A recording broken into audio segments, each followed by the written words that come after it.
주님께서 여러분과 함께 마르코가 전한 거룩한 복음입니다. 그때 예수님의 이름이 널리 알려져 마침내 헤로데 임금도 소문을 듣게 되었다. 사람들은 세례자 요한이 죽은 이들 가운데에서 되살아난 것이다. 그러니 그에게서 그런 기적의 힘이 일어나지 하고 말하였다. 그러나 어떤 이들은 그는 엘리야다 하는가 하면 또 어떤 이들은 옛 예언자들과 같은 예언자다 하였다. 헤로데는 이러한 소문을 듣고 내가 목을 벤 그 요한이 되살아났구나 하고 말하였다. 이 헤로데는 사람을 보내어 요한을 붙잡아 감옥에 묶어둔 일이 있었다. 그의 동생 필리포스의 아내 헤로디아 때문이었는데 헤로데가 이 여자와 혼인하였던 것이다.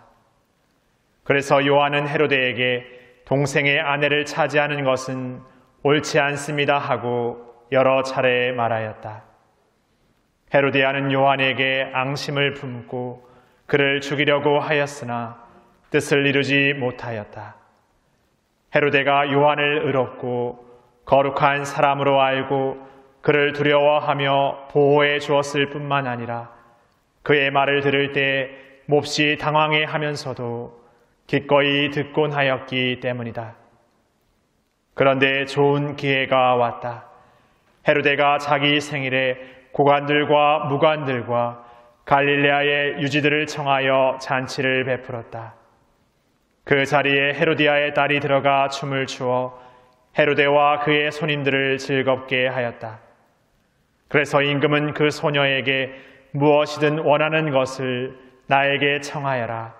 너에게 주겠다 하고 말할 뿐만 아니라 내가 청하는 것은 무엇이든 내 왕국의 절반이라도 너에게 주겠다 하고 굳게 맹세까지 하였다.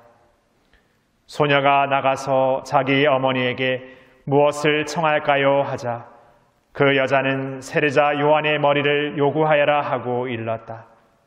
소녀는 곧 서둘러 임금에게 가서 당장 세례자 요한의 머리를 쟁반에 담아 저에게 주시기를 바랍니다 하고 청하였다. 임금은 몹시 괴로웠지만 맹세까지 하였고 또 손님들 앞이라 그의 청을 물리치고 싶지 않았다.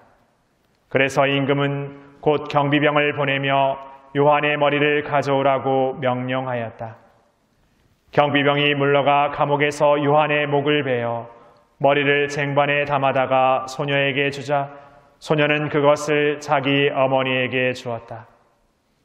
그 뒤에 요한의 제자들이 소문을 듣고 가서 그의 죽음을 거두어 무덤에 모셨다. 주님의 말씀입니다.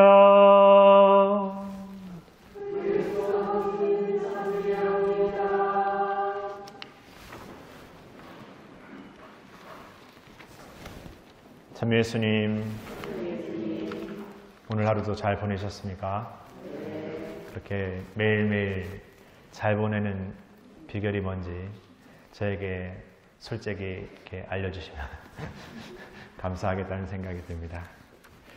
우리는 이렇게 삶을 이렇게 살고 있으면서 이렇게 내 앞에 놓여진 어떤 현실 그리고 그 현실 안에 있는 어떤 어려움들에 두려움도 느끼고 이렇게 걱정도 이렇게 많이 합니다.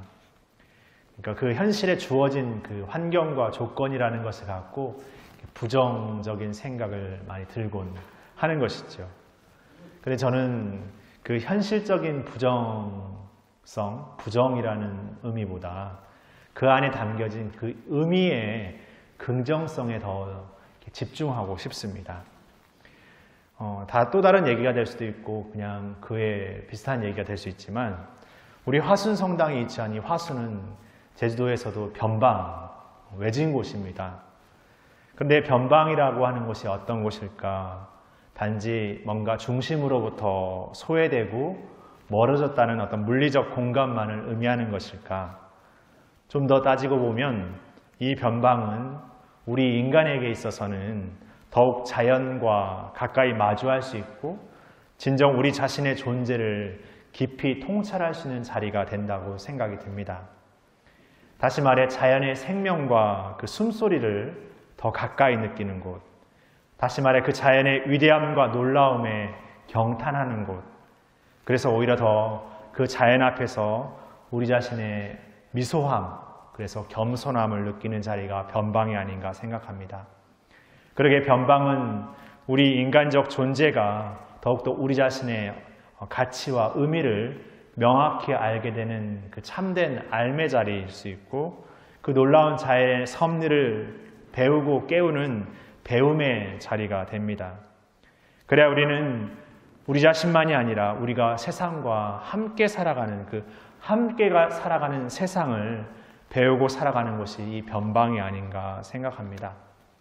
그런데 우리는 이 변방의 가치, 그리고 그 자연이 우리에게 주는 그 놀라움을 그냥 우리의 판단과 생각에 가둬서 단정짓고 그냥 섣불리 이렇게 재단하려 들 때 얼마나 우리는 그런 삶의 행동과 그런 판단에서 소위 급하게 뭔가를 하려다가 이렇게 체하는 것처럼 그런 문제를 일으키고 맙니다. 우리가 잘 알다시피 우리가 지금 문제되고 있는 자연 훼손의 문제, 환경 파괴의 문제가 바로 그러한 인간의 짧은 생각, 자신만의 어떤 이기주의적인 판단에서 비롯되었다고 할 수 있겠죠. 분명 그 대가는 고스란히 우리 모두의 몫이 될 것입니다.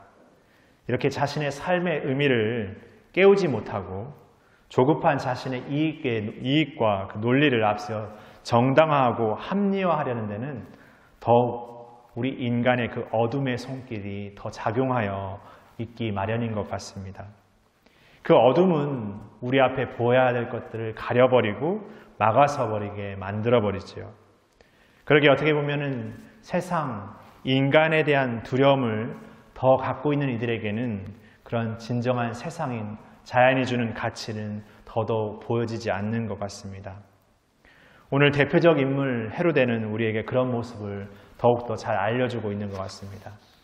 그는 세례자 요한, 그의 목을 이렇게 베게 되는데, 그를 죽이게 되는 그 이야기는 마치 헤로데는 아무런 의도도 없었고 아무런 문제도 없었고 어쩔 수 없이 새로 맞은 그 헤로디아라는 동생의 아내와 그의 딸의 어떤 모략 혹은 어떤 속셈에 넘어가서 요한의 목을 베게 된 것이 아닙니다.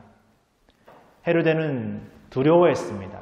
그러나 그가 두려워했던 것은 어떤 하느님 혹은 진리에 대한 두려움, 어떤 참됨에 대한 두려움이었다기보다는 오늘 말미에 잔치에 온 이들을 두려워한 나머지 그 요한의 목을 베는 모습처럼 세상의 시선, 세상의 가치에 대한 두려움이 그 어떤 두려움보다 더 컸던 것이죠. 그러기에 자신에게 주어지는 어떤 것, 참된 것이라 할지라도 그 헤로데에게는 보여줄 수가 없었던 것 같습니다.